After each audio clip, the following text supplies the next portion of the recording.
Graça e paz, seja bem-vindo a mais uma aula da EBD aqui da IBMA. Eu me chamo Herberson e neste vídeo eu vou comentar a lição número 16 da nossa revista. Estamos estudando aí essa revista que fala de Efésios, Filipenses e Filemon. A lição número 16 comenta o último capítulo de Filipenses, traz como título Problemas, Pureza e Gratidão. Então aqui é um título bem genérico, porque esse capítulo é bem extenso, tem vários temas aqui. Se você pegar a sua Bíblia, abrir agora em Filipenses, capítulo 4, você vai ver que logo no primeiro versículo, Paulo está encerrando o raciocínio do capítulo 3, depois ele começa a tratar de um assunto muito específico, que é sobre Evódia e Síntique,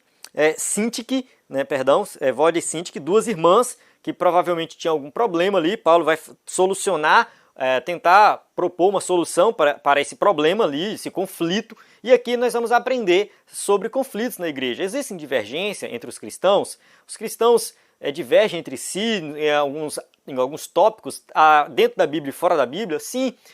Isso acontece, sim. Mas como que isso deve ser conduzido dentro da igreja e como que evitar com que esses conflitos venham trazer aí algo assim a prejudicar o evangelho, né? A gente não pode deixar as nossas divergências prejudicar a palavra de Deus, a propagação da palavra de Deus. Então aqui é só um resumo básico dessa parte. Depois Paulo fala sobre o que pensar, o pensamento do cristão, né? Então o que ele deve fazer para ocupar a mente com coisas boas.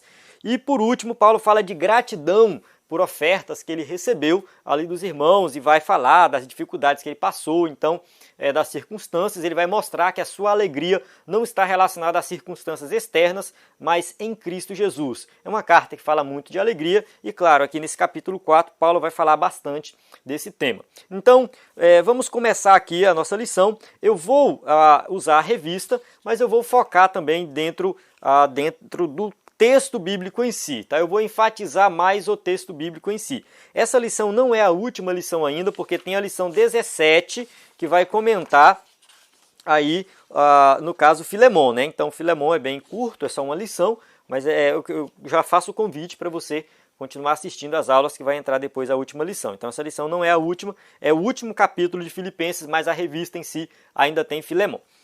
Vamos começar aqui pelo segundo versículo do capítulo 4. Paulo fala assim, rogo a Evódia e rogo a Síntique, né, que pensem concordemente no Senhor. O que acontece? Aqui essas duas irmãs provavelmente se envolveram em algum conflito e começaram a divergir em algum ponto. Não sabemos exatamente qual é o problema. Tá? Não sabemos o que levou essas irmãs a divergirem. Se foi alguma heresia, se foi alguma briga, não sabemos exatamente o que é. O que nós podemos tirar aqui é que elas eram crentes de verdade, não eram quaisquer ali que estavam só frequentando a igreja e não tinha compromisso com Jesus. Não, Paulo fala que elas auxiliaram ele juntos, né, na pregação do evangelho. Então elas eram auxiliadoras do ministério de Paulo. Então não eram quaisquer mulheres, tá? Eram mulheres que realmente tinham uma importância muito grande naquela igreja e no reino de Deus como um todo. Por algum motivo, essas irmãs, elas entraram em uma divergência. O texto não vai dizer, Paulo ficou sabendo de alguma coisa que contaram para ele, e ele vai e trata desse conflito. Paulo dá uma lição aqui de como tratar conflitos na igreja. Primeiro, Paulo roga a elas, pede a elas. Paulo não vai, assim, de início, chamando a atenção. Olha, vocês são sem compromisso, vocês não têm compromisso com Jesus, olha só como é que vocês fazem isso. Não, Paulo não chega dessa forma. Paulo ele chega de forma mansa, né, tranquila. Olha, rogo a vocês, né, porque ele escreve a carta para a igreja como um todo. Mas como essas irmãs se envolveram num problema muito específico, isso talvez trouxe até divergências entre outros irmãos dentro da igreja, Paulo se sentiu assim, sentiu a necessidade de falar diretamente com elas. Olha, eu rogo a vocês, né, que pensem de forma concordemente, ele usa essa palavra, né, concordemente no Senhor. Ou seja, que vocês não tenham divergências no Senhor. Então, Paulo não está pedindo para que elas concordem com tudo. Tá? Isso é uma coisa bem interessante, porque Na igreja vai ter pessoas que pensam de forma diferente. Sim, eu não penso igual a você, nós temos visões diferentes. Mas acontece o seguinte, que quando nós nos reunimos para tomar uma decisão, nós temos que levar em consideração o reino de Deus em primeiro lugar. O evangelho em primeiro lugar, a palavra de Deus em primeiro lugar, o reino de forma geral em primeiro lugar. Então às vezes a gente vai abrir mão de alguma coisa, do nosso ponto de vista, em prol do reino de Deus. Então Paulo está falando para que elas possam concordar em tudo no Senhor, naquilo que é concernente ao Evangelho. Talvez a divergência delas estavam fazendo com que prejudicasse a pregação do Evangelho naquela região, naquela igreja, os ensinos naquela igreja. Então Paulo está falando assim, olha, vocês têm divergências, mas vocês têm que saber conciliar as coisas. E Paulo também pede para que um encarregado cuide da situação. Ele fala assim, a ti, fiel companheiro de jugo, também peço que as auxilies. Tá? Então Paulo, que está escrevendo diretamente para uma pessoa ali da igreja que vai receber a carta, esse receptor da carta, que pode ser um pastor da igreja, enfim, presbítero, ele vai agir como mediador entre essas irmãs. Então ele vai auxiliar. Então sempre que tiver alguma divergência na igreja, o líder, né, a liderança tem que tomar uma posição para auxiliar essa divergência e caso também ambas as partes estejam ali em desacordo, elas podem procurar a liderança para que a liderança possa dar um ponto de vista, dar uma visão com relação àquilo e auxiliar. Então esse auxílio ele é necessário para que seja resolvido. Tá? Então, assim, essas divergências elas acontecem, mas o crente tem que estar preocupado com o crescimento da obra de Deus, que isso venha a ser algo para o reino de Deus, tá? Que todos possam concordar com relação às coisas da obra de Deus.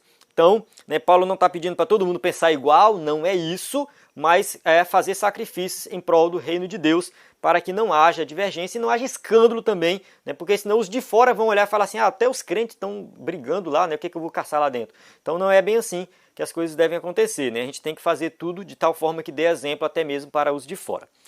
Bem, Paulo continua aqui, ele fala no versículo 4 assim, alegrai-vos sempre no Senhor, outra vez digo, alegrai-vos. Então Paulo, quando ele dá essa advertência sobre essas duas irmãs que estavam entrando em divergência, ele já fala logo de alegria, porque o objetivo da vida cristã é servir a Cristo em alegria, alegria do Espírito Santo. Então a alegria não deve ser algo restrito a um congresso, a um movimento na igreja. A alegria não deve ser restrito a uma circunstância da vida, você ganhou uma quantidade boa de dinheiro, conseguiu um emprego, passou no vestibular, então uma circunstância conduziu você a viver um momento de alegria, mas passou aquela circunstância, a sua vida é uma tristeza. Essa alegria não é a alegria que Paulo está falando, não é uma alegria momentânea vinculada a uma circunstância, mas é uma alegria vinculada ao fato de nós servirmos a Cristo. Nós temos motivos mais do que suficientes para vivermos alegres e contentes o tempo todo. Não é que você vai sair o tempo todo rindo, pulando, gritando, não é bem assim, mas é um estado onde você vive ali de certa forma, né, de sempre alegre, contente com Jesus, né, sabendo que as circunstâncias não vão fazer com que você perca essa alegria. Então Jesus ele morreu na cruz do Calvário por nós, nos deu a salvação, perdoou nossos pecados, de forma bem geral nos deu a salvação. Mas o que ele fez? Ele perdoou os nossos pecados, nos justificou, nos adotou, nos deu uma nova vida. Então nós temos a garantia da vida eterna, nós temos o Espírito Santo dentro de nós. Então tudo isso, juntando tudo isso, nós somos o povo, devemos ser, pelo menos deveríamos ser, o povo mais alegre da face da terra. Uma vez eu vi um escrito, né, de um ateu, ele comentando, né, que se os crentes de fato acreditassem realmente no que a Bíblia diz, eles seriam o povo mais feliz da face da terra. E isso realmente faz sentido. Às vezes a gente, né, vai conversar com o crente, é só tristeza, é só desgraça, é só coisa que não presta, só fala coisa ruim, né, é uma tristeza só, a gente começa a conversar com a pessoa, a gente já fica triste, e é porque é crente, né? Então não faz muito sentido isso. O crente ele não pode ser vinculado, a alegria dele não pode ser vinculada às circunstâncias, né, externas. É claro que muitas vezes as circunstâncias externas acabam nos abatendo, somos seres humanos e sofremos, passamos por dificuldades, mas essas dificuldades não devem eliminar a nossa alegria de viver em Cristo Jesus. Então, nós temos sim aí que viver alegres, porque nós temos de fato a garantia da vida eterna. Tiago, ele dá ele fala sobre isso, né? Tiago, a epístola de Tiago, capítulo 1, versículo 2 ao 4, ele fala assim, ó: meus irmãos, tende por motivo de toda alegria o passardes por várias provações, sabendo que a provação da vossa fé, uma vez confirmada, produz perseverança. Ora, a perseverança deve ter ação completa, para que sejais perfeitos e íntegros, em nada deficientes. Então a gente observa aqui que as provações, as dificuldades, elas devem ser encaradas com alegria, porque elas vão trazer crescimento espiritual para nós. Tá? Vai produzir perseverança, paciência, e tudo isso vai fazer com que nós sejamos mais íntegros e retos. Então, passar por dificuldade, passar por alegria, por provações, faz parte da vida do cristão. Ele tem que estar confiante em Cristo, sabendo e procurando saber o que ele vai aprender naquela situação, o que Deus tem para ele ali, naquela situação, naquela dificuldade que ele está passando. Continuando, tá? Continuando, vamos para o versículo 8 e 9 agora. O versículo 8 e 9 é bem interessante, porque Paulo ele já muda de assunto, tá? E ele vai, quando ele começa assim, finalmente, irmãos, ou seja, ele está encerrando a carta, finalmente, irmãos, tudo que é verdadeiro, tudo que é respeitável, tudo que é justo, tudo que é puro, tudo que é amável, tudo que é de boa fama, se há alguma virtude, né, e se algum louvor existe, seja isso o que ocupe o vosso pensamento. Então Paulo está dando uma instrução aqui para nós purificarmos a nossa mente. Nós temos que pensar em coisas boas, coisas edificantes, coisas verdadeiras, coisas que vão assim fazer com que a nossa vida ela seja bem estruturada em todos os aspectos. Porque tudo começa pela mente. Tudo começa pela mente. Jesus falou que as más ações começam pela mente e as boas ações também. Então o ímpio maquina o mal, ele dorme pensando no mal, ele acorda pensando no mal e depois ele executa o mal. E se você começar a colocar pensamentos ruins na sua mente, você vai começar a executar esses pensamentos ruins, essas coisas ruins. Jesus, quando ele vai ensinar, ele fala assim, viste o que diz da lei, né, se alguém se deitar com outra mulher, cometeu adultério. Eu vos digo que se você olhar para a mulher, desejar no seu coração, você já cometeu adultério. Então, a questão toda aqui está na mente, no desejo, na intenção. Então, mesmo que você não pratique o ato, mas a intenção ali já fez com que você cometesse esse ato na mente e você já se tornou um pecador. Então, aqui, né, ou já cometeu um pecado, é melhor dizer assim, né, você já cometeu um pecado apenas pela mente. Então, a instrução de Paulo é que nós possamos cultivar bons pensamentos, coisas boas. Então, ele vai dar aqui uma lista, né, o que é amável, né, tudo que é amável, tudo que é puro, que é justo, respeitável. Então, a gente tem que ver se tem alguma virtude nisso, se vai edificar, se traz alguma edificação. C.S. Lewis, ele tem uma frase que é bem interessante, que ele diz assim, ó, tudo que não é eterno é eternamente inútil. Tá? Tudo que não é eterno é eternamente inútil. Então, assim, a gente vive nessa vida e a gente tem muitos afazeres, muitas coisas. A gente consome arte na forma de música, na forma de cinema, na forma de livros. Isso faz parte, é um dom de Deus. Deus deu isso para a humanidade. Há quem acredita até que na eternidade nós vamos produzir arte. Claro, arte da mais fina, né, qualidade, da melhor qualidade. Né? Então a gente vai ter, aí quem sabe na eternidade também produção de filmes, de música, não sei, de livros, isso são conjecturas. Mas se hoje o ser humano produz isso porque Deus deu esse dom, essa capacidade para o ser humano. Então, diante de tudo que a gente tem que passar um filtro para que nós possamos consumir arte de qualidade. Coisa boa, não coisa ruim, coisa que vai manchar a tua mente, vai fazer com que tua mente seja, né, como dizem por aí, atrofiada, porque você só consome coisa de péssima qualidade. Então você só pensa naquilo que é ruim, naquilo que não tem boa fama, que não tem virtude nenhuma, que não traz nenhum crescimento. Quando eu falo crescimento, não falo não necessariamente crescimento espiritual, mas também um crescimento profissional, algo que vai fazer com que você seja uma pessoa mais culta, né, que você vai desenvolver melhor nas suas relações, no seu trabalho. Então tem tudo isso. A gente tem que falar de cristianismo, mas não restringir somente a igreja, as coisas ali da igreja, do mundo espiritual, como dizem por aí. A gente tem que falar da vida cristã como se tudo fosse espiritual, e de fato é tudo espiritual. Então tudo que você faz na sua vida, no seu cotidiano, né, um curso que você faz para melhorar como pessoa, como empreendedor, para você, quem sabe, escrever um livro, tudo que você faz, isso envolve a vida espiritual. Então quando você for escolher algo para assistir, para ler, para ouvir, que você escolha algo de qualidade, porque isso é o que vai ficar na sua mente, tá? Você vai colocar a sua mente, construir isso, aí a sua personalidade através daquilo que você consome, tá? E aí Paulo fala assim, ó, o que também aprendeste e recebeste e ouvistes e vistes em mim, isso praticai, e o Deus de paz será convosco. Paulo fala várias vezes de imitar a ele. Tá? Sede meus imitadores, como eu sou de Deus, então me imite. Então, assim, muita gente sente dificuldade de imitar a Cristo. Então, Paulo fala assim, olha, me imite, porque eu imito a Cristo. E Paulo fala assim, olha, o que vocês viram em mim? Quando eu estava com vocês, o que eu estava lendo? O que eu estava falando? Como que eu me comportava? Quais as minhas atitudes? Imite, faça isso. Então, quando a gente lê a Bíblia e vê os personagens bíblicos, o comportamento deles, tá? Isso aqui é Deus nos guiando, né, sobre como nós devemos também nos comportar. Paulo pede para fazer isso com ele, então nós, lendo as cartas de Paulo, o livro de Atos, a gente já vê o comportamento de Paulo e a gente pode imitar Paulo no seu comportamento, tá? E não somente Paulo, mas outros personagens bíblicos. Então ele é um exemplo para nós, e nós devemos ser exemplo também para outras pessoas.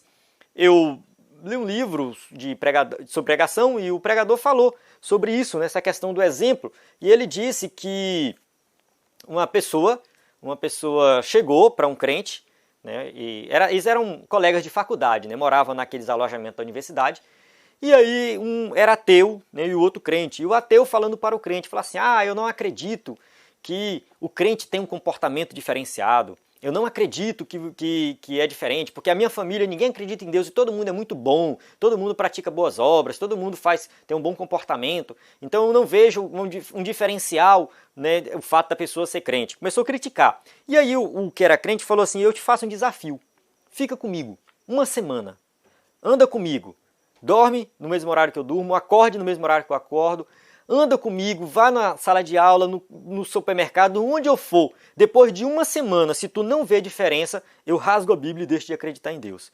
Então foi um desafio que esse crente fez, porque ele sabia que o comportamento dele era diferenciado.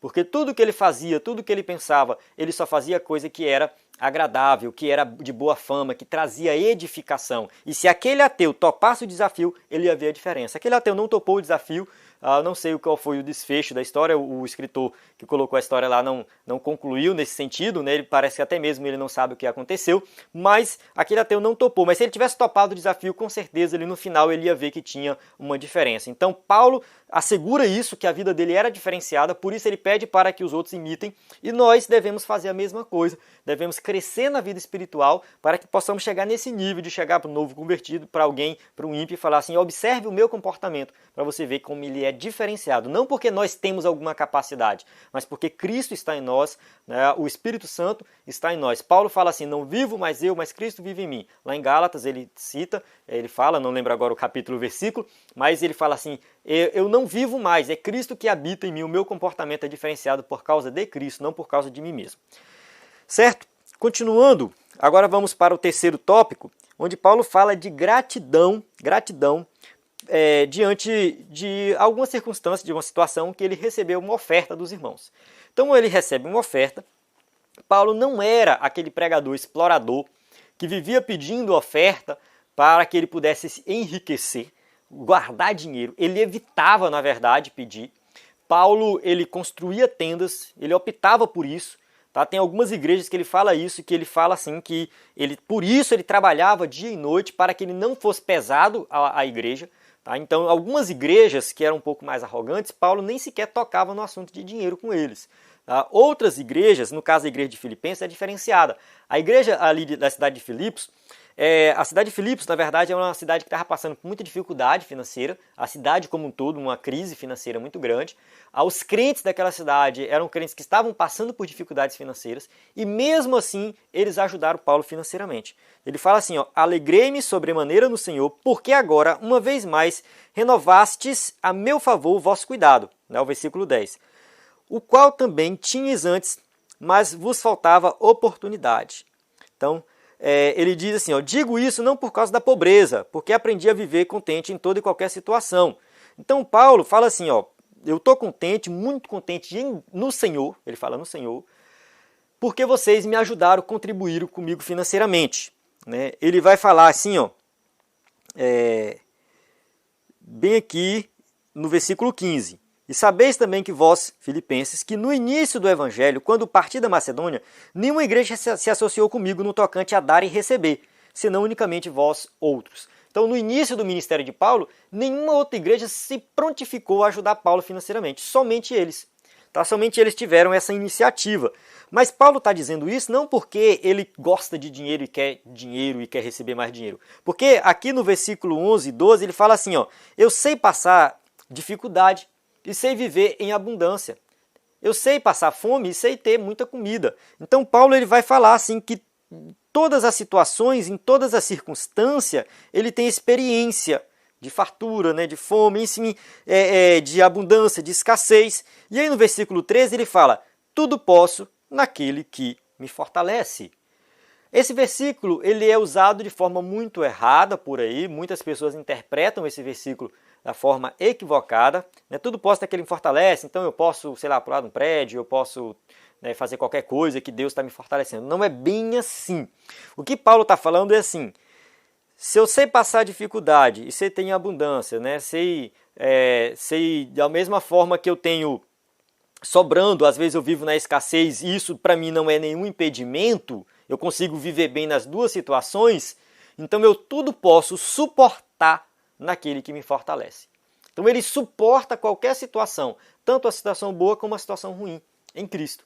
Então a situação ruim não levou Paulo a se desviar, a reclamar, simplesmente ele suportou aquilo porque ele estava em Cristo, alegrando-se no Senhor. Paulo foi açoitado, Paulo sofreu naufrágio, Paulo passou por muitas dificuldades, muitas mesmo. Mesmo assim, tudo isso ele suportou em Cristo. Teve momentos também que Paulo estava bem, que Paulo recebia ajuda dos irmãos, que Paulo estava na cidade, né, vivendo de boa ali, tranquilo, tá? Estava, quem sabe, numa casa boa. Tá? Teve momentos que Paulo viveu assim, mas isso não corrompeu o coração dele. A riqueza, o dinheiro que ele tinha, quem sabe as amizades, a vida boa não corrompeu ele, porque ele estava em Cristo. Então Paulo está falando isso. Tá? As circunstâncias externas não vão influenciar a minha vida com Cristo. Independente do que acontecer, eu estou firmado em Cristo Jesus. Então, o seu contentamento não está nas circunstâncias, mas em Jesus. E aí Paulo vai agradecer, ele realmente agradece de coração. Tá? Ele fala assim, não que eu procure o donativo, mas o que realmente me interessa é o fruto que aumenta o vosso crédito. Então, quando Paulo recebe essa ajuda financeira dos filipenses, Paulo não está assim preocupado com o que ele recebeu em si. Ele está enfatizando, ele não enfatiza o dinheiro que ele recebeu, ele enfatiza o ato dos crentes fazerem a doação. O ato deles doarem, para Paulo, aquilo ali estava contribuindo para o crescimento espiritual deles, aumentando o galardão deles. Então a ênfase de Paulo recai sobre as bênçãos que eles receberão, pelo fato de terem um coração aberto. Então Paulo nem sequer enfatiza o valor que ele recebeu, né? Ele fala desse sentido, né? Receber tudo e tenho abundância, estou suprido desde que Epafrodito me passou as mãos e que veio, né, de vossa parte como aroma suave, como sacrifício aceitável e apazível a Deus. Então Paulo, ele foi assim tão consciente com relação a essa doação, que ele sabia que aquilo era um sacrifício que os irmãos estavam fazendo. E Deus está recebendo esse sacrifício. Então a gente observa aqui que Paulo, ele é grato por isso. Muitos irmãos, crentes, pastores, enfim, acabam evitando agradecer alguém quando tem uma boa ação, né? Não vou agradecer não, porque isso aí é para a obra de Deus, e aí a pessoa vai se gloriar porque eu vou agradecer. Tá? Tem muita gente que evita isso, tá? Evita agradecer, mas esse não é o caminho. Tá? Se alguém fez uma boa ação, teve uma boa atitude, fez algo bom na igreja, a gente tem sim que agradecer, irmão, muito obrigado pela sua atitude, pelo que você fez, que Deus lhe abençoe, que Deus lhe recompense, tá? Isso é para a glória de Deus. Então, temos sim que agradecer. Por outro lado, a gente não pode também viver nessa forma de viver agradecendo e exaltando a pessoa pelo que ela fez e esquecer que aquilo tem uma relação com a obra de Deus em si, tá? Como se a gente estivesse querendo dar uma recompensa para a pessoa diante do que ela fez agora. Então, a gente tem que ter um equilíbrio aí, tá? Tem que ter um equilíbrio, tá? Não é ignorar, para nunca agradecer nada pelo que você recebeu, não é isso, né? Mas também não é viver, né, colocando a pessoa num pedestal, né? Como Paulo não faz isso aqui, tá? Ele enfatiza aqui que aquilo ali é para o crescimento espiritual dos filipenses, para o crescimento da obra de Deus, tudo para a glória de Deus, tá? Então, essa é a maneira que Paulo trata. Bem, nós chegamos no finalzinho aqui, o versículo 21, onde Paulo vai fazer os últimos agradecimentos, aí as saudações e as bênçãos. Ele fala assim: saudai cada um dos santos em Cristo Jesus, os irmãos que se acham comigo vos saúdam. Então ele lembra de todos, que está ali, pede para saudar a todos. Essa carta era lida de forma ali coletiva, tá? E ele fala assim: todos os santos vos saúdam, especialmente os da casa de César. A graça do Senhor Jesus Cristo seja com vosso espírito. Então Paulo faz uma referência ao local que ele estava preso, era uma prisão domiciliar, muito provavelmente casa de César, que era uma referência a uma prisão em Roma, por isso que a gente diz que ele estava preso em Roma, e aí ele ministra uma graça, né, a graça do nosso Senhor Jesus Cristo, né, a bênção, né, que a gente fala de bênção apostólica, né, aquela está resumida, né, seja com o vosso espírito. Então Paulo, ele está falando de Cristo, do começo ao fim, a carta é cristocêntrica, o foco é Cristo, e ele termina ali com a bênção falando da graça do Senhor Jesus Cristo. Bem, aqui eu vou encerrar. Pelo que eu estou vendo aqui, deu um problema na câmera aqui no finalzinho, né?